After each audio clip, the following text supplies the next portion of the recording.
Hello, magandang gabi sa inyong lahat, mga kababayan ko. So, pre-show shoutout tayo, no? Yung video natin kahapon, yung tungkol do sa Evil Rosary. So, shout out ma'am, ano name nito ni ma'am? Ma'am or sir, or ma'am Wish Heart Star, hello. Sabing gano'n ni Sir Noel Hadulan. Hadulan ba o Jadulan? Or Noel J. Adulan? Sorry Sara kasi magkakadikit walang space eh. Sa kongreso dami mabango pero puro demonyo. Sabi gano'n ni ni Sir Jason Mandreza.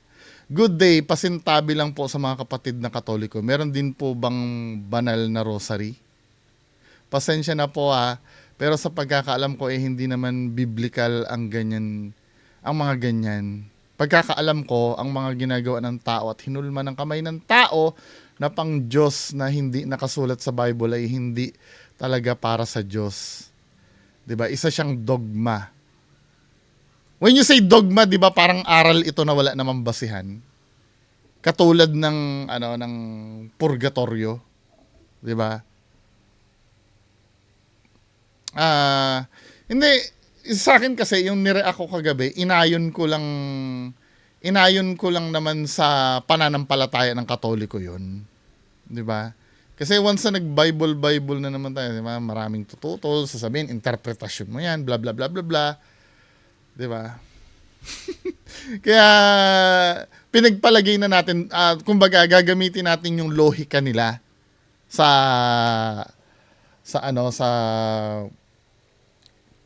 sa pag analyze nung kanilang sinasabi. Parang ganito 'yan Sabing ganun nung iba. 'Di ba bungo nagagalit kapag naniningil ang isang manggagamot sa kanyang paggagamot kasi ayon sa Bible, ibinigay na walang bayad, ipamigay na. Totoo naman 'yon. Kaya lang gagamitin mo lang yung na 'yon, yung basihan ng Bible na 'yon kapag nagba-Bible din yung manggagamot. Kasi hindi mo pwede kasing gamitin yung Bible na pag-debunk kung hindi naman yun ang pininiwalaan niya eh. Katulad minsan may mga albularyo, no? May mga albularyo katulad nila Sir Ed kasi. Ang power nila ay galing sa spiritual guide.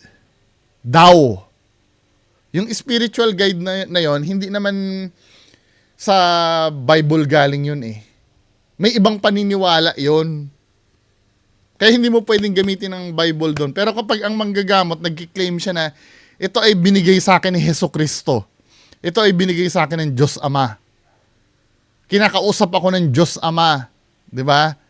Na binigay sa akin ang kapangyarihan. Doon mo pwedeng gamitin yung Bible. Dahil yung sinasabi nilang Jesus Christ at Diyos Ama, yun yung nakasulat sa Bible, na inutos sa Bible na huwag ka maniningil. Pero pag ang isang albularyo ay galing sa spiritual guide or gabay, yung power nila, hindi mo pwedeng gamitin yung Bible verse na yan. Lalo na kung halimbawa, iba ang religion, let's say Islam, hindi mo pwedeng gamitin sa Islam yung pag iba yung paniniwala nila. Nakukuha niyo ibig ko sabihin? 'Di ba? Let's say halimbawa, tutiligsain mo yung Muslim. For example lang to, bawal ang mag-asawa ng marami ayon sa Bible. Bakit nagba-Bible ba yung Muslim? Hindi mo siya pwedeng anuhin doon. May sarili silang basihan, hindi yung basihan mo. Kaya invalid 'yon. Parang ganito 'yan eh. Hindi mo pwedeng i-apply yung rule ng baseball sa larong basketball. Magkaiba silang sports. Although na sports sila parehas, no? Magkaiba sila ng mechanics or ng rules. Hindi mo pwedeng i-apply doon. 'Di ba? Sabi gano'n ni Sir John Patrick Barcelo. Hello, Sir John Patrick Barcelo. Saint Paul po ang nagbebenta ng religious sacramentals. Wag po basta nabili sa tabi-tabi. Ginagamit po ng mga fallen angels or mga manggagamot, albular, etc. Mas mabuti po magtanong sa priest or church exorcist priest. Punto por punto. Meron yan sa mall, no? Yung St. Paul na yan. Sa SM North nakakita ako niyan eh. Sabi gano'n ni Sir Joel Lopez, INRI, Ilocos Norte Region 1. Ay, yung INRI. Oo nga, no? Ilocanos pala si, ano eh. Joke lang ah. Sabi niya, ibig sabihin ng INRI, Ilocos Norte Region 1.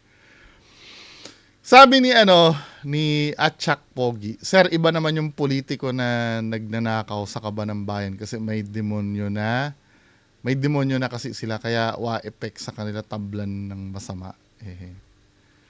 Sabing ganon ni Sir Jose Godofredo Tulyao, sabing ganon, this is for real. May personal experience ako sa rosary na ito. Hindi ko alam pag saan kinuha ni Mrs. I never know na evil thing ito. It comes in possession at nakalagay sa altar namin. Wala namang something demonic, but naging miserable ang buhay namin, not knowing anything what happened. Naging napakagulo ng aming buhay, love life, araw-araw na ang naging away, halos nawawalan lagi ng pera, halos naghiwalay na kami ng aking asawa. I never a religious person. Di ako nagpe-pray all the time. It comes to my attention nung pinalabas sa Jessica Soho. I check it at ito na nga yun. So pinatapon ko ang rosary up until now. Medyo konti na lang ang naging problems namin sa life. Unlike dati, naging hot-tempered ako. At gusto ko manakit. Just sharing. Wala pa din ako idea paano nangyari ang lahat. May jinx ang rosaryo na yun. Diba? Galing sa isang nagkaroon ng Pero, hindi naman sa sir, no? Sa akin kasi, may testimonya ka naman eh. Hindi ko naman pwedeng kontrahin yan. Kung na-feel mong ganon. Pero, nung inalis ba yung rosaryo, totally ba na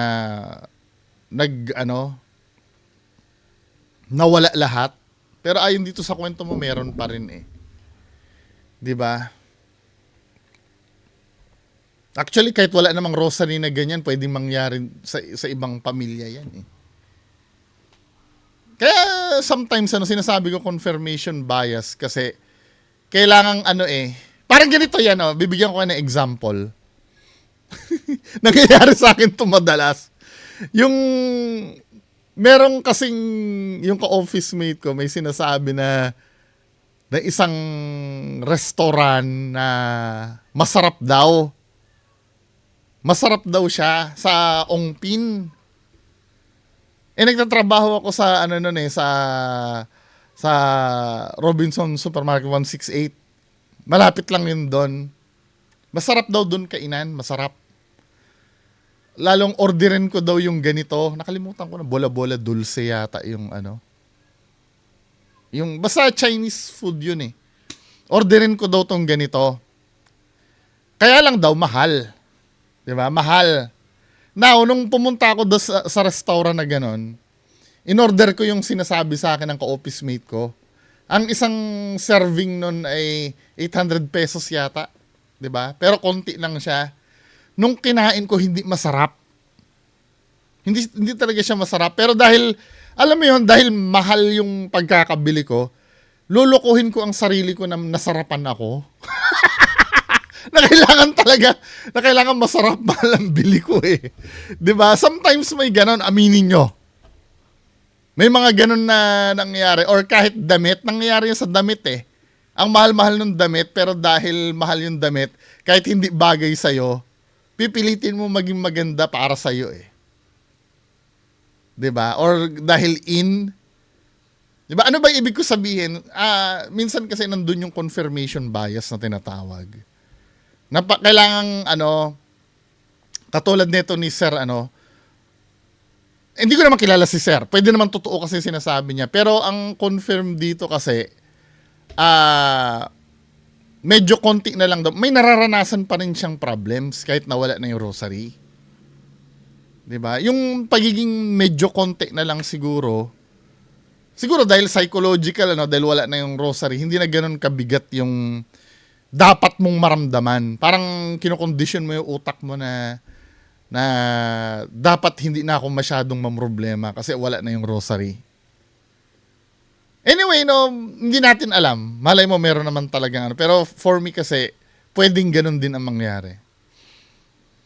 Sabi nga ni Maya Third, Sir B, na-watch ko guesting mo po sa Paranormal Podcast. Reaction video naman dyan, thanks. Dun sa ano ko, nasabi ko na kasi dapat ko sabihin dun eh. Parang,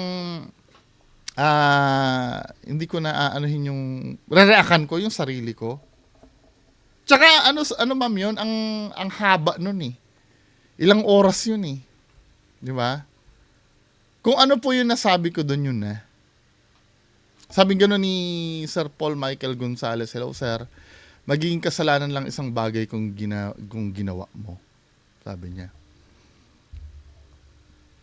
Kung ginawa, paano kung halimbawa, kumain ako, kasalanan ba yun? Dahil ginawa ko. Hindi, siguro ibig sabihin ni sir, magiging kasalanan yung isang bagay kung alam mong mali tapos ginawa mo pa. May malagay niya, sabi ni Sir Momong, kung tutuusin, hindi na kailangan ng rosaryo dahil makakapanalangin pa rin sa Diyos ng wala yan. Totoo naman to. Dahil lahat naman pantay-pantay naman tingin sa atin sa Diyos eh. Parang let's say halimbawa, lulubog ang barko, no? Maghahanap ka pa ba ng rosaryo no, noong time na yon? Pwede ko man naman direktang sabihin na, God, huwag niyo po kami pababayaan ng pamilya ko, nandito kami sa loob ng barko. Mukhang lulubog na po. Diba? Pakinggan ka naman siguro nun, kahit na ano. Tapos sa rosaryo, nakapako pa si Lord. Umakyat na siya sa langit eh. Kaya bahala na silang paniwalaan nila dyan. In fairness din sa ibang grupo, krus na lang ang nakalagay or wala na. Ganda. Sabi ni Sir Momong uli, baka reject lang yung pagkakagawa ng rosaryo na yan, tinamad na gawin yung sa Inri na part. Echos. Doon tama din yung versikulo na binasa mo. Hello, Sir John Chris. Sir Marvin Pacheco, hello. Ano yung Exodo 20? Tingnan nga natin to. Exodo 21-5. Ano ba tong inano ni Sir?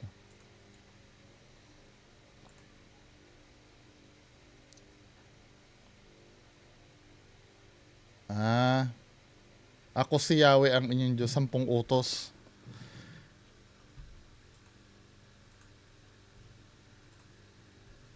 Sana yung video comments. So, continue tayo. Sabi ni Sir, anong name nito ni Sir? Ano nga sir, si Sir Nick Puentes, issue pa ang walang kwentang rosaryo na yan. Wala naman sa Bible. Doon pa lang wala na bisa yan, sabi ni Sir. Sabing ganun ni Sir John Crusade, kahit ako di ko na-gets kagad yan. Pero ang point kasi dyan ay may kinalaman sa mga symbolism na mga Illuminati and Freemasonry na sabotage yung rosaryo ng mga Katoliko. Sa mundo ng spiritual, malaking bagay ang symbolisms, sabi ni Sir. Hindi, sa akin kasi, ang point ko naman dyan, wag muna nating sabihin na ito ay walang bisa or ano. Wag muna tayo maging biblical. 'Di ba? Ang sa akin naman kasi since wala naman sa isip mo na evil yung rosaryo na yon. Kasi ano yun eh, hindi mo naman talaga alam eh. Parang ganito, yung picture ni Jesus Christ na yung may balbas tas long hair, hindi naman confirm na yun ang mukha talaga ni Jesus Christ eh. 'Di ba? Paano kung mukha pala ni Satanas yun, 'di ba? Sa akin, parang walang bearing kung ano man yung nakaukit dun sa rosaryo na yun eh. Kung ang intention mo talaga ay yung para pangdasal, same lang naman siguro. Nagkakaroon lang naman ng bearing yung symbolism na yan kapag alam mo na yung meaning. Nung nalaman mo na yung meaning, tapos pinagpatuloy mo pa rin, doon ka na siguro magkakaroon ng kasalanan. Well, yun ang, ibig ko sabihin, parang yung, naalala ko yung symbolism na yan eh. Meron akong t-shirt dati. Ano ba yung t-shirt na yun? Basta may meaning yun eh. Hindi ko pa alam kung ano meaning nun dati. Meron akong t-shirt na ganon. Na masama pala ang meaning nun. Parang nakakahiya. Nakalimutan ko na. Ano pa ako nun? High school pa ako nun eh. Nabili ko sa ukay-ukay. Kasi mahilig kasi ako magsuot ng itim. Tapos cool pa yung niya, yung symbol niya or yung logo. Tapos nung nalaman ko yung meaning nung logo na yon, parang nahihiya na ako. Bigla na lang ako nakaramdam ng hiya na Pero nung actual na ginagamit ko, parang wala lang. Unang-una sa probinsya naman ako na ginagamit ko, wala rin namang alam kung ano yung suot-suot ko na yon. 'Di ba? Anyway, pagpatuloy natin. Hindi, ibig ko lang sabihin, magiging magkakaroon na ng bearing sa'yo yan pag alam mo na kasi yung meaning eh. 'Di ba? Pero during that time, I don't think na may yon, may kinalaman yon during that time na ginagamit mo yon. Hello, Sir Martsan. Sir Neil Lester, hello. Sabing ganun nito ni Sir, no? Hello, Sir Andrew Manzanares. Hello. Sabi ni Sir Andrew Manzanares. Sir, with all due respect, hindi applicable yung passage sa Matthew na Rosario. Pinagsabihan lang naman ni Jesus na wag daw magdasal, na nagpaparinig lang yun sa mga iba para makita ka as holy. Yung ibig sabihin ng passage na yun, yun ang intention ng pagdarasal. Hindi, sir eh. Ang tinutukoy mo kasi, ito ha, anuhin natin yung Mateo chapter 6.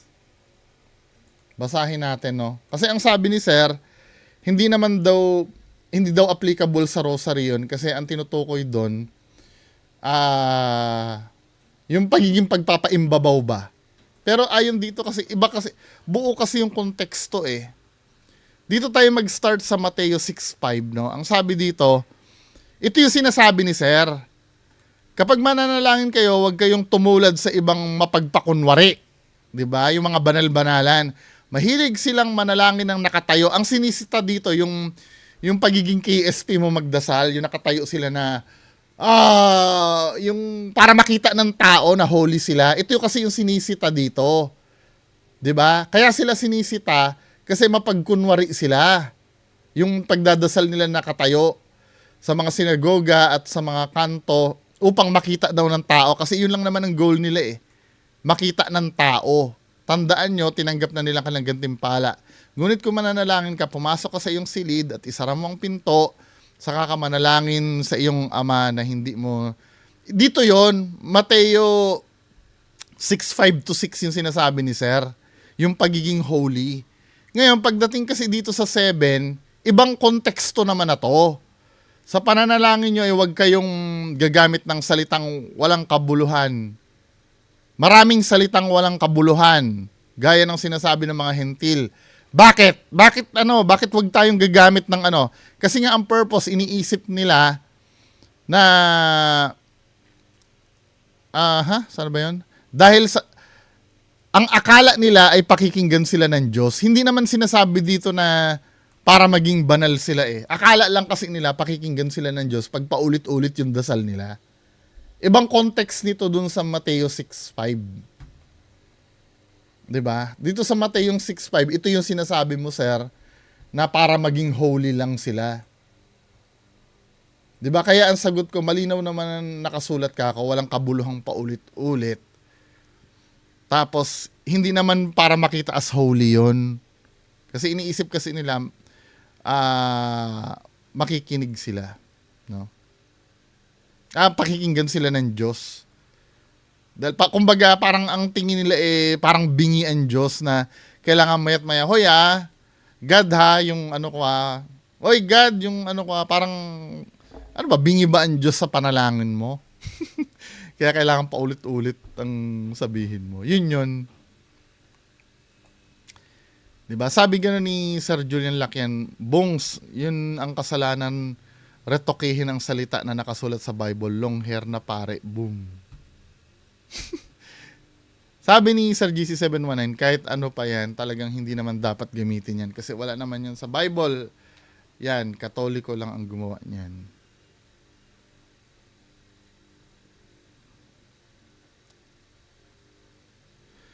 Sabi ni Ma'am Peri Haba, good evening, magandang content mga ganyan ngayon dahil mag-Holy Week. Napanood niyo ba yung Shroud of Turin documentary tungkol yon sa kung anong tunay na mukha ni Jesus Christ? Ano masasabi niyo doon? Lalo na po ang tunay na boses daw ni Jesus Christ na sumanib sa pare noong 1999. Gusto ko malaman ano opinion mo dito. Yung Shroud of Turin kasi, napatunayan na yan sa carbon dating na panahon lang yan ni Leonardo da Vinci. Hindi yan panahon ni Jesus Christ. Or hindi yata hindi siya panahon ni Jesus Christ. Yung Shroud of Turin na yan. Then nakikipag-debate ngayon yung mga naniniwala sa Shroud of Turin na yung sample kasi daw na kinuha ay galing dun sa ni-repair na.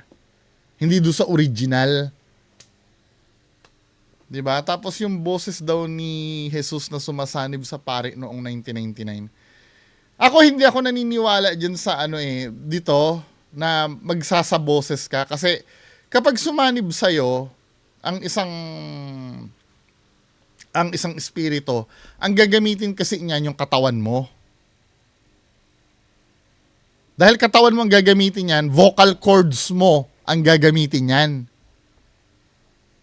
Dahil vocal cords mo ang gagamitin niyan, ang magiging boses niyan ay boses mo rin. Hindi magpapalit ng boses yan. Sure, may mga napapanood tayo na exercise na nagbabago ang boses, pero sa ayaw sa gusto mo, may tone pa rin yun ng boses nung sinasaniban eh. Hindi siya totally 100% na ibang boses. Kasi nga, ang ginagamit ng espiritu, yung vocal cords mo na same din. Diba? Parang ganito yan, diba, meron kayong cassette na, yung mga gawang China, na CD player. Di ba minsan tunog lata yon? Tama? Tunog lata.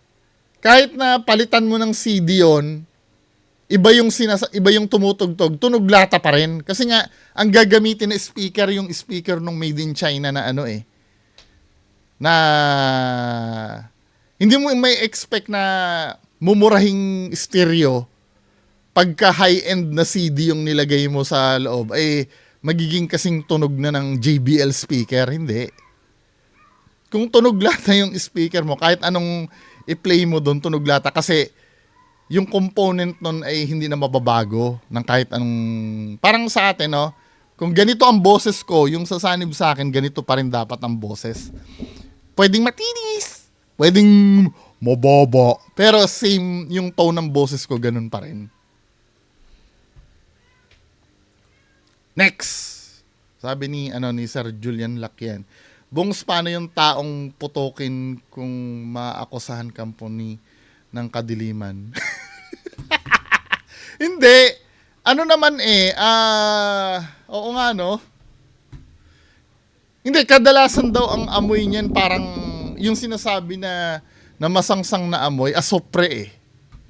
Yung parang wini-welding na bakal. Pag demonyo, hindi necessary. Alam mo naman yung body odor siguro. Hello Ma'am Emmy. Sabi ko ni Sir Jonathan Eugenio, sa tingin ko parang publicity gimmick na lang ng Katoliko yan. Actually mid-70s pa lang nakakita na namin yung mga ganyang yari ng crucifix o rosary. Kasi project namin noong elementary ang rosary. So walang big deal dyan. Sa St. Mary's Academy canteen ko pa nabili yung rosary kit noon. Sabi gano'n ni Sir Julian Lacyan Ulebongs, parang hindi rin pakikinggan ang dasal kasi both of them pasok sa idolatry. Hindi, kasi ang pinag-uusapan lang natin dito yung paniniwala ng Katoliko. 'Di ba? Yung logic nila yung gagamitin natin, sir. Alam ko naman yun na hindi naman biblical yung rosary, pero granting nga na ginagamit talaga ang rosary sa pag-communicate, wala rin pinagkaiba kung satanic man yun o hindi. Hello! Happy Gray Snake.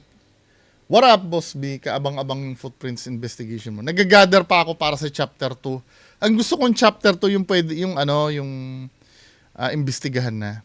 Sabing gano'n ni Sir Jonathan Eugenio, saan kayo nag-explore doon, Sir Bungo? sa Norsagaray. Sa bakas ni Bernardo Car. Oh, Bakas River po. Bakas River. Sabi nga ni Ripin Pepperoni, hello, sir. Lol, parang chaos sa Warhammer. Hello, Ma'am Eva Santos. Sir, Ma'am Kopiko, sorry. Next video, yung sa footprint na tayo, no?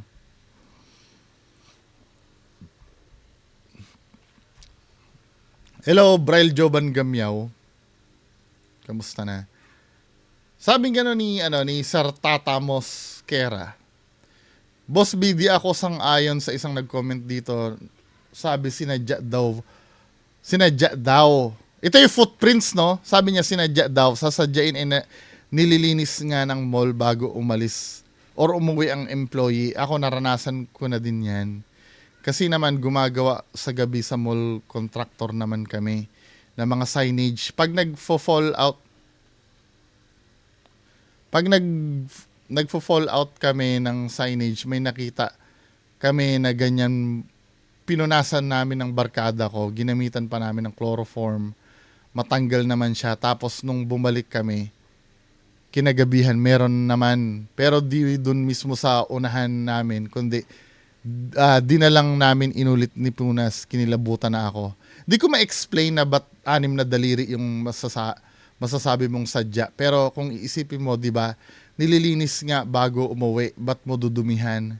Di ka tatagal sa trabaho mo dun sa mall, si baka apply ka sa iba lagi kung ganun na magtrabaho, pinapalinis nga sa'yo, tapos lalagyan mo ng footprint, dali ka sa boss mo nun, pinapalinis, di dumihan. Oo, may point ka naman, ano?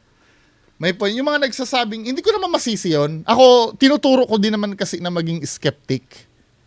'Di ba? Pero tandaan nyo, yung mga skeptic kasi, hindi naman ginagawa yan para ipa-viral yan eh.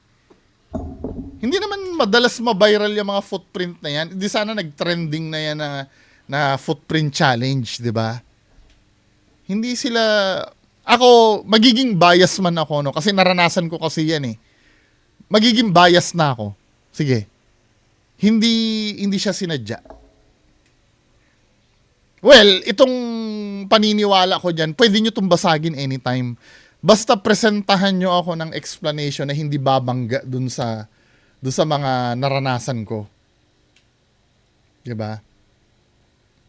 Sabi gano'n ni Diesel Rain, I tried asking ChatGPT for possible reasons kasi curious din ako. And the answers are below. Ano kaya ang pinaka-close na explanation? Footprints in malls can definitely seem mysterious, especially when they appear unexpectedly, like on a clean floors, in odd patterns, or with no obvious source. But they are not necessarily paranormal. Here are the few explanations. Cleaning residue or moisture. After mopping or waxing, any leftover moisture or cleaning solution can reveal footprints where some walks through it. Even if it's visible at first, air conditioning can also cause condensation on tiles, making prints appear from damp shoes or feet. Ito, wait lang, dito tayo sa number 1, no? Ang footprint kasi gawa sa putik eh. So, hindi logical na pag pinunasan, biglang tutubuan ng putik yon. O let's say, halimbawa, granting, no? Pero bakit yung footprints laging nakapaa? Lagi bang may nakapaa sa mall? Okay lang sana kung sapatos yung footprint na nakikita eh. 'Di ba? Palagi may nakapaa sa mall. Kaya, hindi, X ako dito sa isa.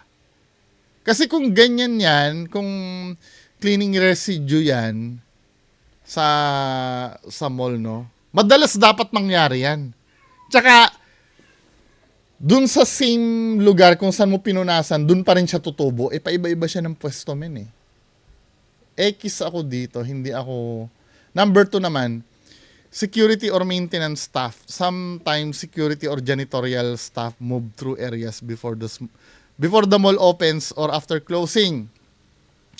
And they might Ibig mo sabihin, yung mga security guard nakayapak? Pwede ito kung ang, hindi ito, tatanggapin ko itong 2. Pwede ito kung sapatos yung footprint. Sige, pwede to.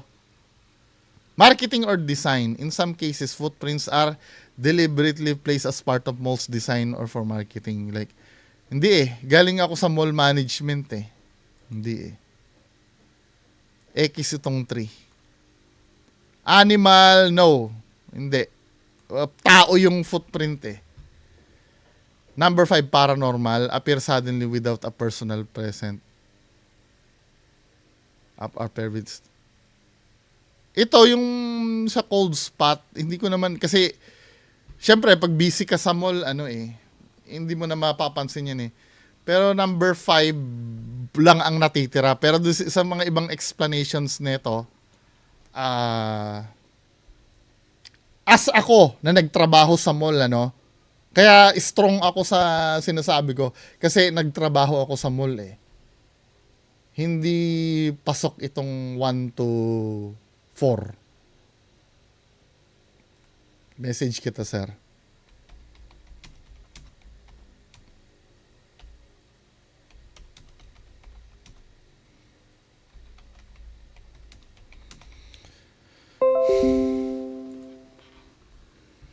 Habi gano'n ni Mr. Zino, yung sa amin madalas sa food court may footprint. Yung food court kasi dito sa amin malapit sa cinema kaya covered siya ng CCTV. Kabilaan pa kaya ewan hindi talaga namin ma-explain kung paano nangyari. Dahil kahit anong review namin sa CCTV sa morning, wala kami makitang tao na sasadyaing gumawa ng footprint. Kaya kahit kaming clearing team hindi namin ma-explain. Hindi lang kasi sa opening clearing nangyayari yan base sa experience ko.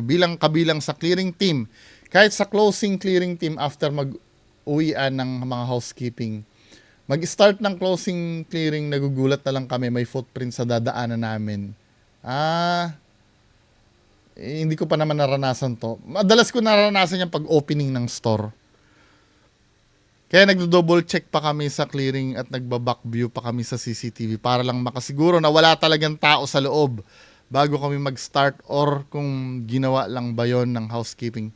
Pero kahit nahagip sa CCTV, wala talagang makita. Totoo ito. Naranasan ko na yan. Na-review ko na yan. Yung from umalis kami hanggang umaga, wala talagang tao. Hindi mo rin nakikita na nagfo-form yung footprint kasi nga hindi naman talaga kaya niyang kunin ng CCTV. Hello, Sir Ranmes Channel.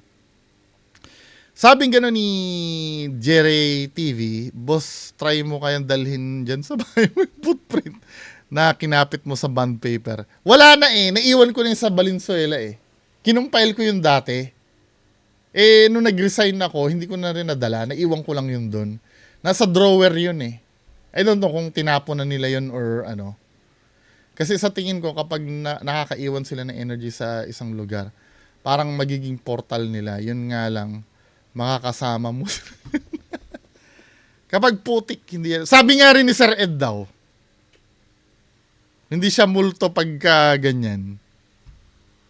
Sabi ni Sir Ed. Hello, Mami Malagenya. Nana Farsa, hello.